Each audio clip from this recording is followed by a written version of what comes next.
유상임 장관, 네. 국회 과방위가 과기부 관련 사안에 대해서 비합리적인 결정을 한 일이 있습니까? 오늘 법안만 해도, 그리고 AI 법안, AI 기본법도 통과 안 시키겠다고 회방 논 적 있습니까? 없습니다. 네, 그건 명확히 답하셔야죠. 지금 과기부는 저희들이 판단하기에 비교적 방통위에 비해서는 비교할 수 없을 만큼 시스템이 돌아가고 있고 두 차관들도 전문가고 안정적으로 일을 진행하고 있기 때문에 저희가 전폭적인 지지를 했을 뿐만 아니라 정동영 위원장께서 예산 관련 논의하실 때도 과기부 쪽 예산은 대폭 증액시키는 것으로 저희 이 자리에서 저희가 통과시켰습니다. 네, 지금 그런 사안들에 대해서는 그건 잘 돌아가고 있는 곳이고 방송 장악에 혈안이 된 부분에 대해서는 그건 잘못된 것이니까 국회가 제동을 건 것입니다. 이건 분명히 하겠습니다. 제 질의하겠습니다. 우선 경제경영학자 488인 여기에는 서울대, 연대, 고대 그리고 성균관대 등등 카이스트까지 포함한 중요 대학 교수들 그리고 일본, 미국 등 중요 대학 교수들이 시국선언을 발표했습니다. 이분들의 얘기는 윤석열 탄핵이 경제 안정의 출발점이다. 빨리 탄핵 절차를 진행해야 된다는 요지입니다. 이게 본질적으로 지금 이 상황은 한덕수 총리가 권한대행이 된 게 민주당이 권한대행하라고 했습니까? 윤석열 대통령이 비상계엄했고 그리고 그에 따라 국회가 탄핵을 했는데 민주당은 171석밖에 안 됩니다. 근데 200석을 만들어 준 것은 국민의 힘 내의 합리적인 분들이십니다. 그래서 탄핵된 거예요. 본인이 자초한 것입니다. 이걸 갖고 딴소리 하시면 안 돼요. 그 다음에 띄우십시오. 미 국무부 입장이 나왔습니다.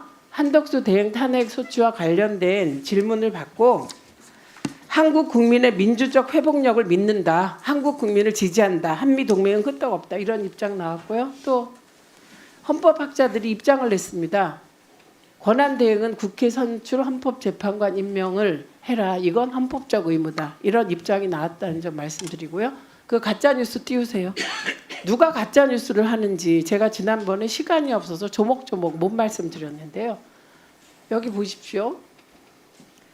지금 그 대통령께서 하신 가짜뉴스가 한두 개가 아닙니다. 그런데 간첩법 한번 볼까요?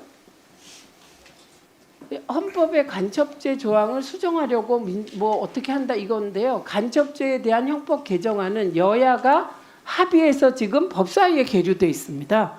그리고 국가보안법을 폐지하려고 한다고요? 22대 국회에서 누구도 국가보안법 폐지 법안을 낸 일이 없습니다.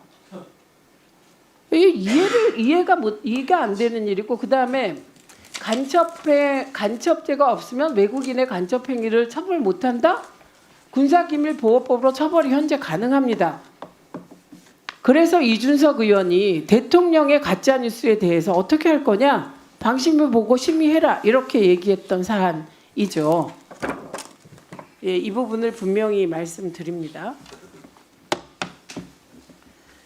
그리고 지금 이 상황에서 이해할 수 없는 것 말씀드리겠습니다. 한 총리 대행은 거부권은 행사하면서 헌재 재판관 임명은 거부하는 모순.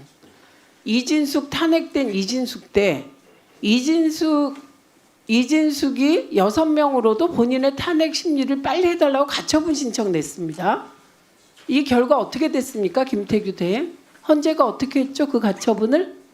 가처분 받아줬죠. 네, 인용해서 이진숙 재판 때 6명이 심리도 하고 변론도 했습니다. 그런데 뭐라고 주장합니까? 지금 국민의힘이 6명으로 대통령 탄핵안을 심리하거나 변론하는 게 안 된다고 얘기합니다. 이게 무슨 일입니까? 이게 이진숙 다르고 윤석열 다르다는 겁니까? 탄핵은 똑같은데 이런 말도 안 되는 일이 벌어졌습니다.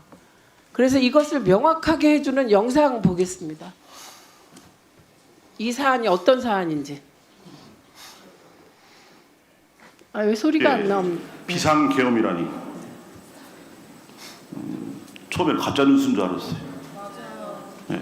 아니면 무슨 TV에서 무슨 영화 해주나? 뭐 이런. 사실 그것은 비상계엄을 가장한 친위 쿠데타요. 나라의 주인인 국민을 향한 반란이었습니다.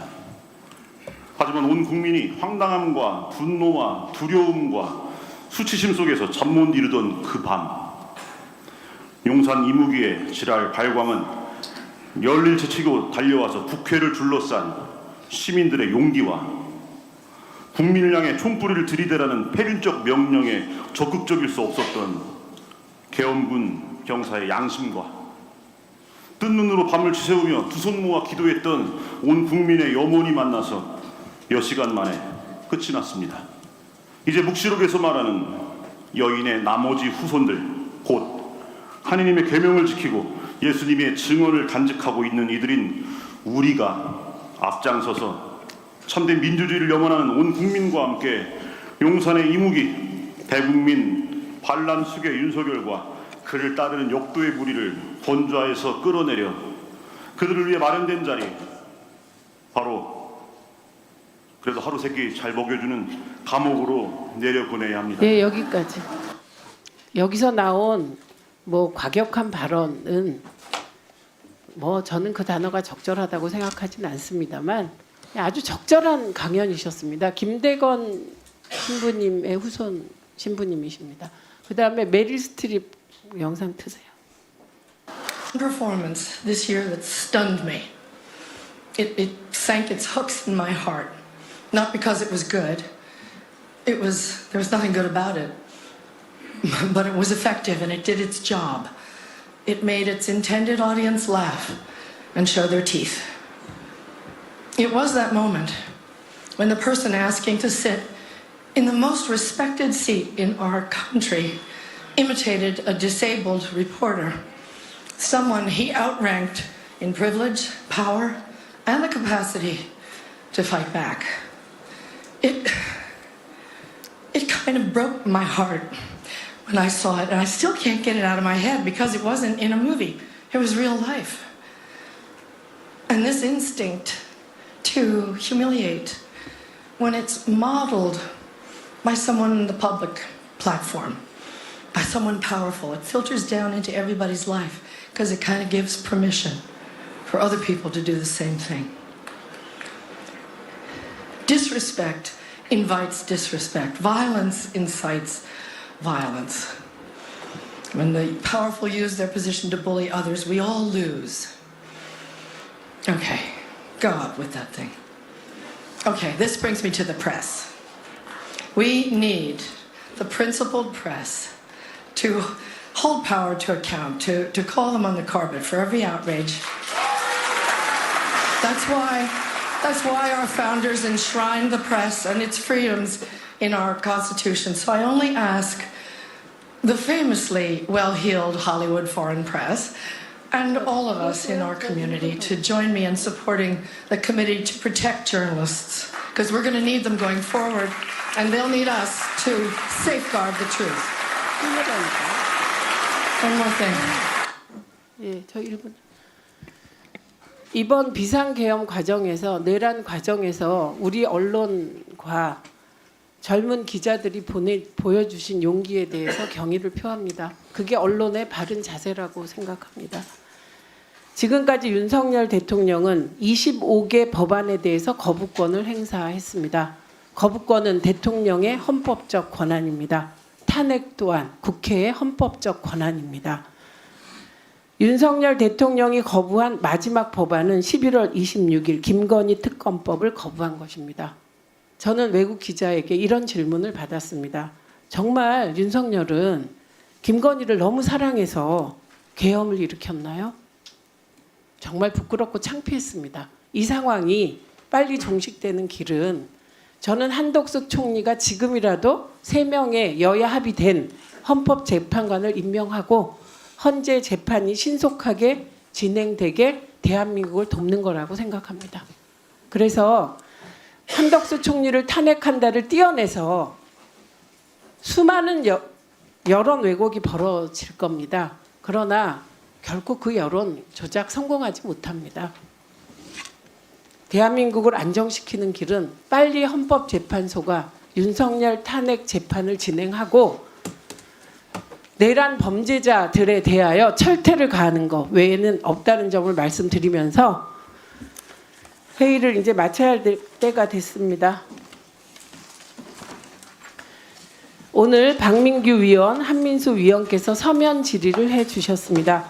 방송통신위원회, 방송통신심의위원회 등은 7일 이내에 서면 질의에 대한 답변서를 제출해 주시기 바랍니다. 오늘 준비한 안건을 모두 마무리했습니다.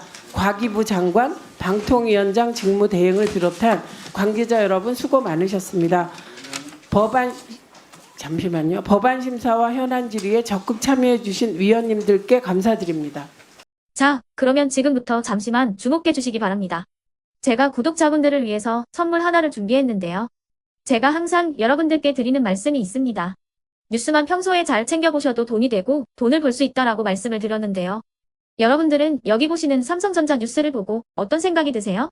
아니면 정치인들의 뉴스, 날씨 뉴스를 보고는 어떤 생각이 드시나요?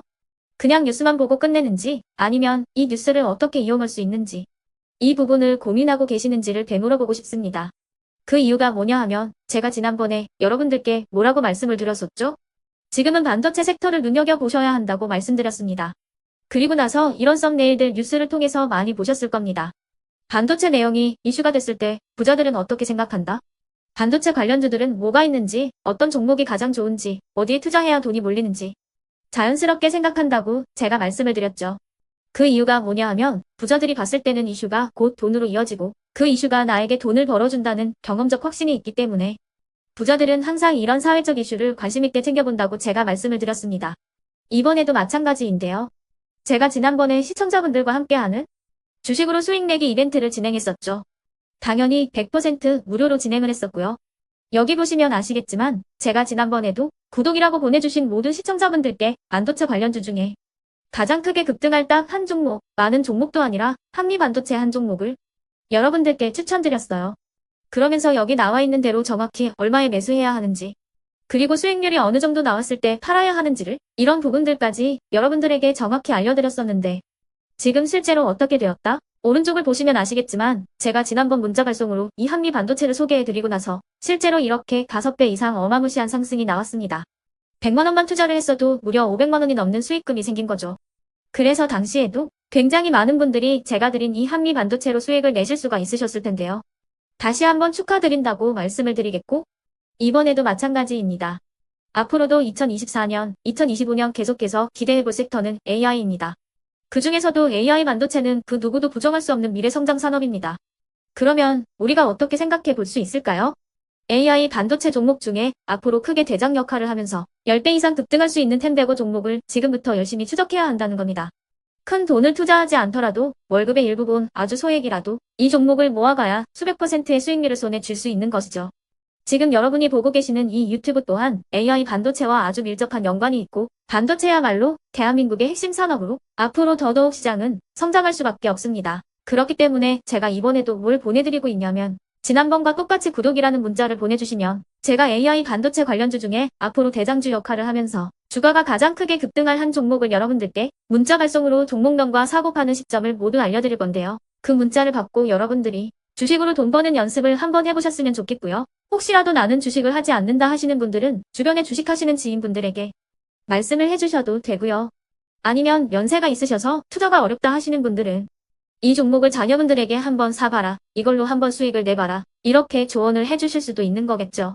그래서 지금 이 영상을 보시는 시청자분들 중에 나도 이번 종목이 좀 궁금하다 하시는 분들은요. 누구나 상관없이 그리고 어느 시간대나 상관없이 부담 없이 010-2514-5930번으로 구독이라는 문자 보내주시면 제가 이번에도 똑같이 무료 추천 급등주 문자를 보내드리겠습니다. 이해되시겠죠? 제 번호 010-2514-5930번으로 구독이라는 문자 보내주시면 여러분들이 직접 이슈를 통해서 돈 버는 연습을 해보실 수가 있는 거고 제가 돈을 받는 것도 아니고 투자를 대신해 드리는 것도 아니기 때문에 부담 없이 신청해 주시면 되는 겁니다. 그리고 수익이 나면 저는 다른 것은 하나도 바라지 않습니다. 제 채널에 구독, 좋아요 한 번씩만 눌러주시라 이렇게 다시 한번 말씀을 드리겠습니다.